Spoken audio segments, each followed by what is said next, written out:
Hello everyone, Mr. Fawcett here, and we are back with another geometry lesson.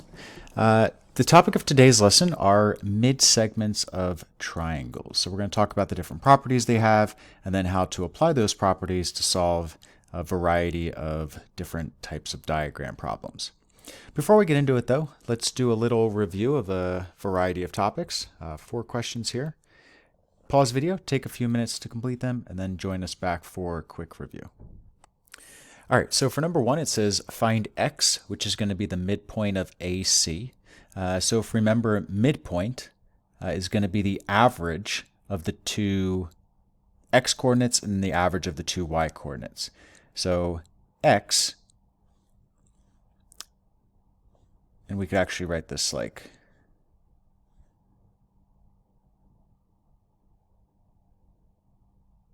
is going to be equal to 2 plus 4 all over 2, comma, 2 plus 8 all over 2. Again, the average of the coordinates, that's going to give us a midpoint of 3, comma 5. So 3, comma 5 would be the midpoint of segment AC. Number 2 says find BC. That's the distance or the length of segment BC.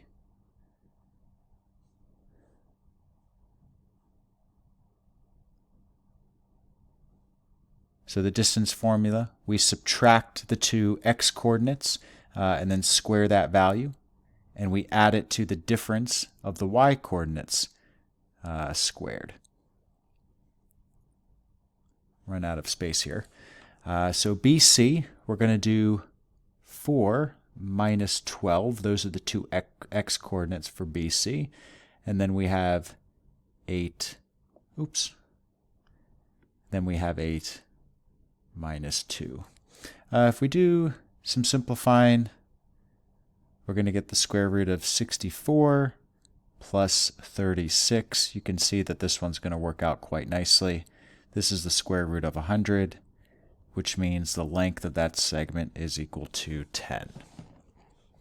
Number 3 says find the slope of segment AB. Slope, hopefully we remember change in y over change in x. If I'm talking about AB, we're going to do 2 minus 2 all over 12 minus 2. That gives me 0 over 10, which is 0.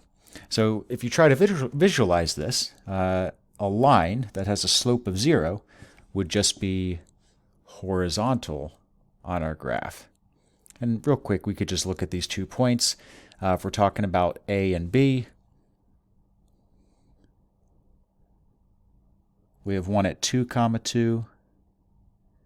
We have one at 12, comma 2. And if we connected those 2 points, we would have a horizontal line which has a slope of 0. Number 4 says, what is the slope of the line parallel to 3x plus 2y equals 12? So parallel lines, same slope. So if we can just figure out the slope of this line, we'll be able to state the slope of any line that's parallel to it. We just need to put this in slope-intercept form. So if I subtract 3x from both sides, I get 2y is equal to negative 3x plus 12.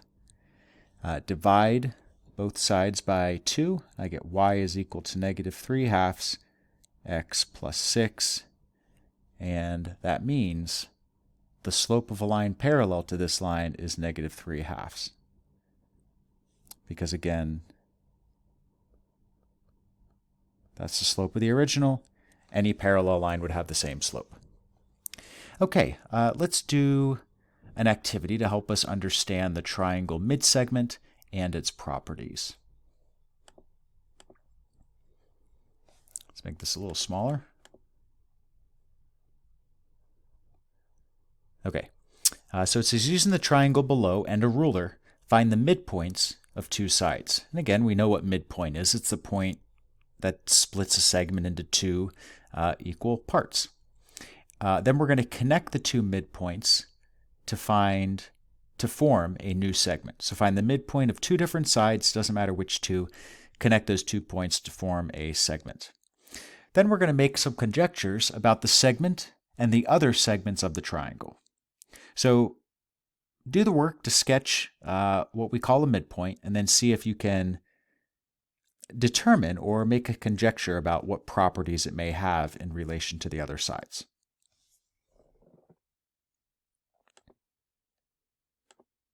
Okay, so I'm not going to put a ruler up onto the screen. I'm just going to eyeball it. Hopefully you did it with a ruler, because that's going to make your mid-segment be more exact. I'm going to take the midpoint of AB. Looks like it's about right there. And I'm going to take the midpoint of AC, which is about right there. If I connect those 2 points, I do have a line tool, so we can use that. What I drew in red is called a midsegment. It is formed by connecting the midpoints of 2 sides of a triangle. Now let's think about what relationships this segment may have with some of the other sides of the triangle. And maybe you already wrote these down, but it certainly looks like the midsegment, oops, I'm still on my line tool. Certainly looks like the midsegment is parallel to that opposite side. That could be one. Parallel to opposite side. And this other property is a little bit tougher to just see right away. But if we measured the length of the midsegment, let's just say that was 3 inches. Well, it turns out that the length of the opposite side is going to be twice as long. So the midsegment isn't twice as long. The midsegment is half as long as opposite side. So it's parallel to the opposite side, and it's going to be half as long lengthwise as the opposite side. And those are the 2 key properties we need to take away and then apply to some problems later on. So again, just some vocab to nail this down. The midsegment of a triangle is a segment that connects 2 midpoints.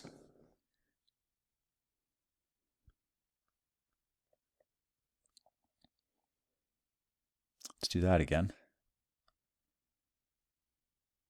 Midpoints of 2 different sides of the triangle.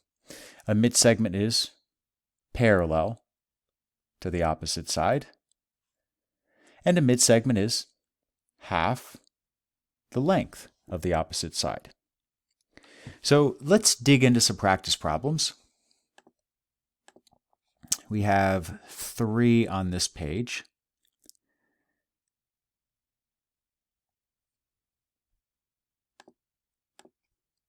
And I was just trying to figure out which ones I wanted to do in the video. We're actually just going to do number 1 because there are some other things I want to get done afterwards. So for number 1, look at the diagram and see if you can find the length of segment JL, the length of segment PM, and the measurement of angle MLK. So pause the video, come back, and then see if you got these right. Okay, so the measurement of side JL. Well, let's take a look at that. We know that JM and ML, those 2 segments are congruent, given by the 3 tick marks on each one. But we don't know the length of either one. We are given the midsegment PN, and we know that's a midsegment because it's split both of these sides in half. Meaning that it's formed by 2 midpoints, which makes it a midsegment. And we know that the midsegment is half the length of the opposite side.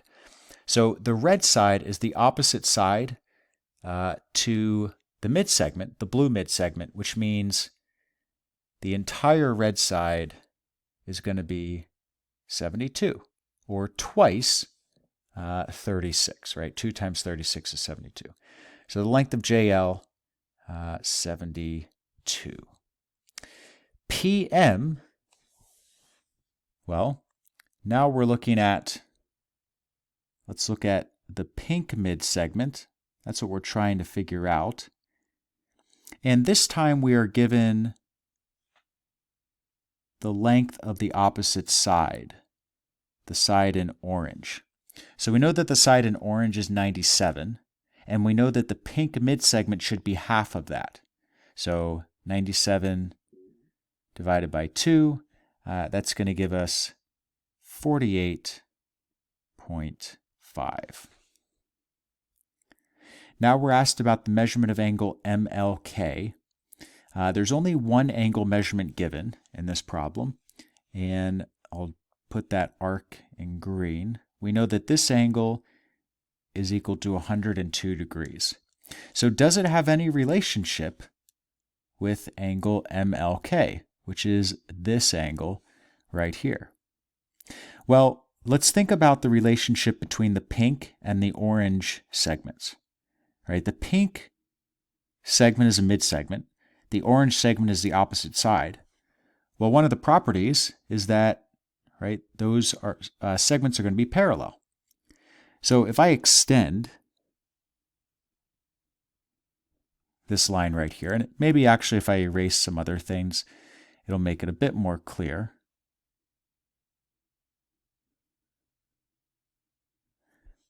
Let me extend the orange as well. It's my eraser.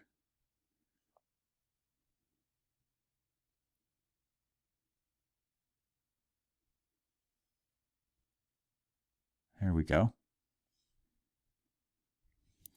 So those are two parallel lines, and I have this red line acting as a transversal. So these two angles, oops, still in my line tool, these two angles right here have one of those parallel line transversal relationships. They are corresponding, right? The two angles in green. And we know that corresponding angles are congruent, which means the measurement of this angle is also going to be 102 degrees. A lot of times when you have a bunch of different segments going in different directions in the diagram, it can be helpful to have, some different colored pencils or some different colored pens to highlight the lines that you want to focus on. If you can't erase black lines on your paper, but let me just show you what else we could do. Right? If I decided to erase some of these other lines, right, I think it would even make it more clear what we're talking about.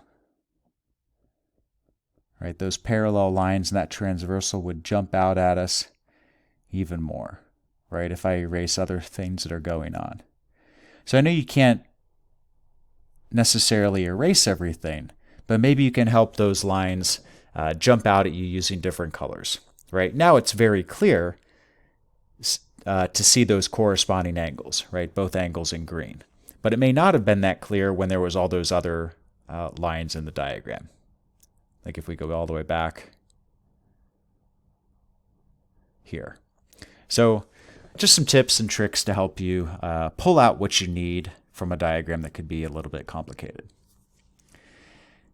Let's move on. We'll do numbers 2 and 3 in class, give you some time to work on those. And we're actually going to do number 4 in class as well. We're going to jump down to what we call the mid-segment triangle. So read through those directions and then see if you can answer number 2. Come up with the answer for the question number 2. And then maybe you can fill in the blanks for the 2 sentences right below that.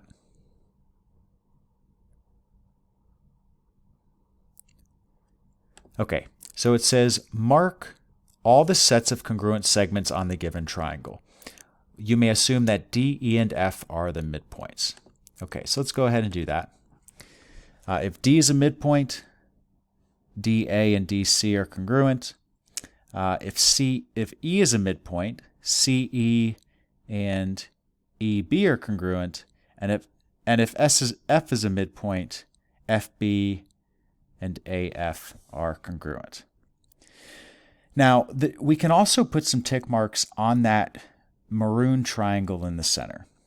Right? So if I just look at the segment DE, we know that this is half the length of the opposite side. So I'll color coordinate this here. Right? The smaller pink segment is half the length of the opposite side.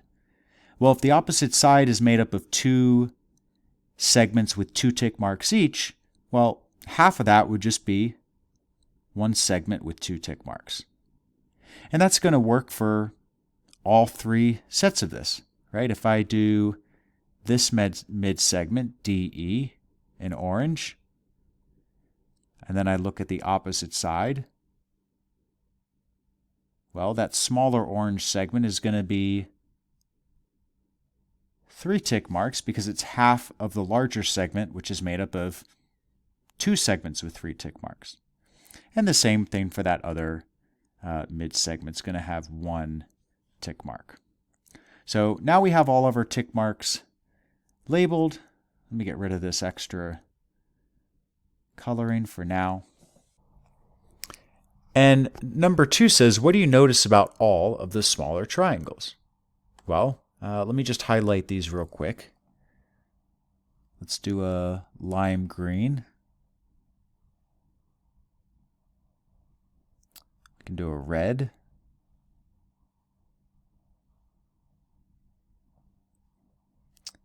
We can do a orange. Oops.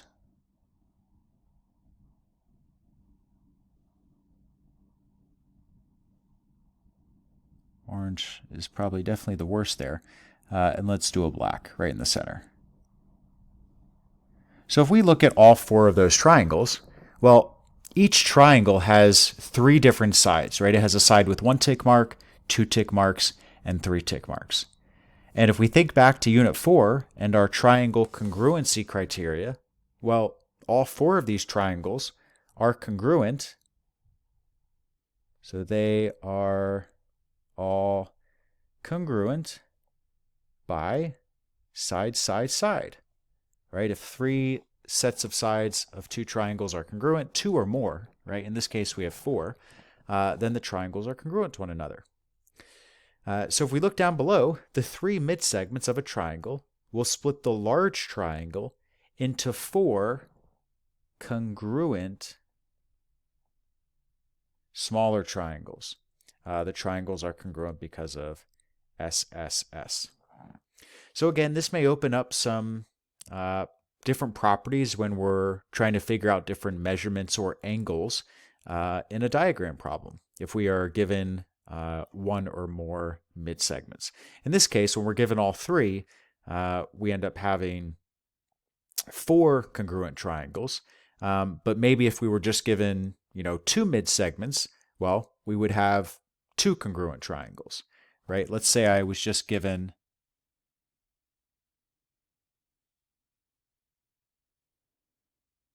those 2 mid-segments, well then I would have the green and the orange triangles being congruent to one another. All right, let's look at 1 or 2 more problems to end this video.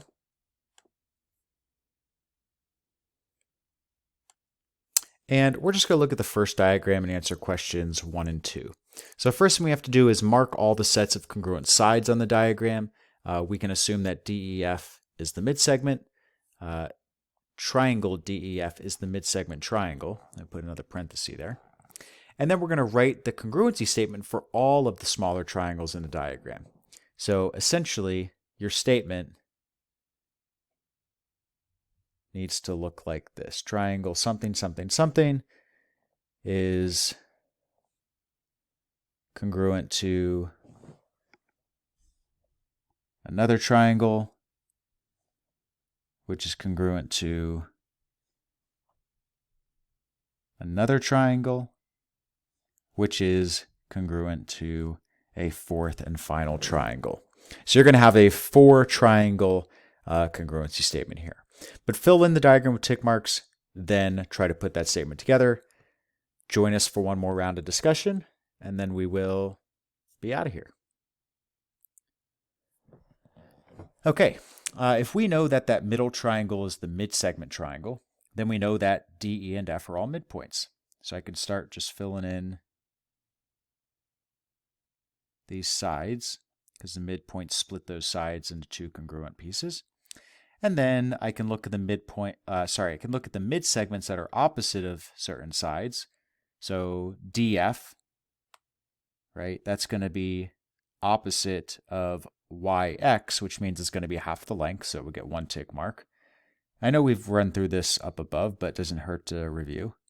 EF, opposite YZ, so that is going to have 2 tick marks, and then we're going to put 3 on DE because that is the side opposite to ZX.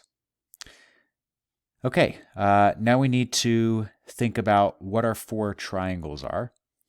Maybe it'll help if we quickly outline them in some different colors.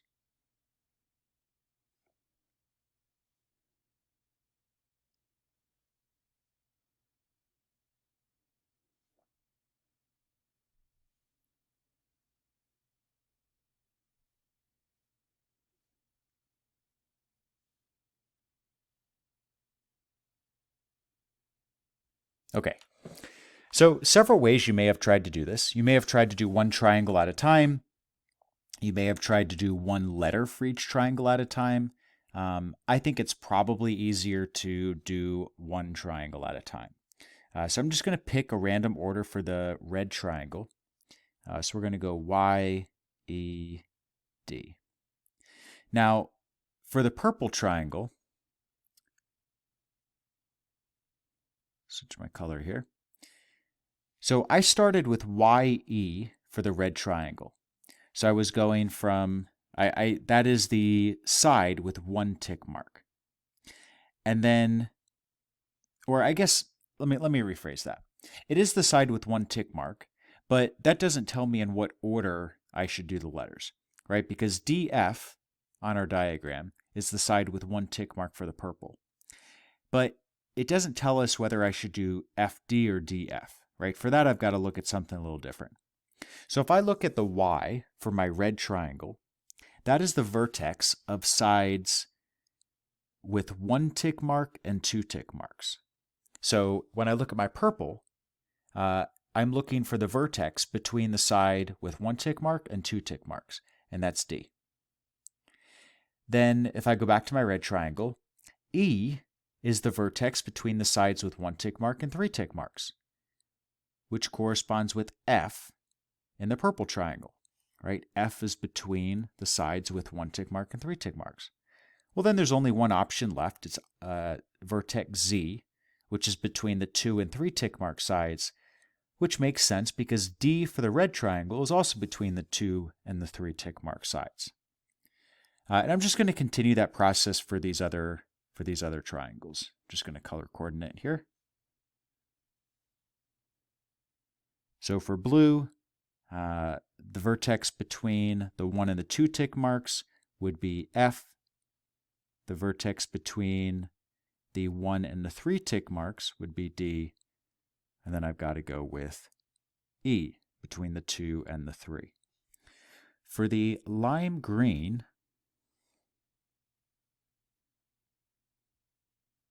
between the 1 and the 2 tick marks is E. Between the 1 and the 3 tick marks is X. And between the 2 and the 3 is F. So there is our 4 triangle congruency statement.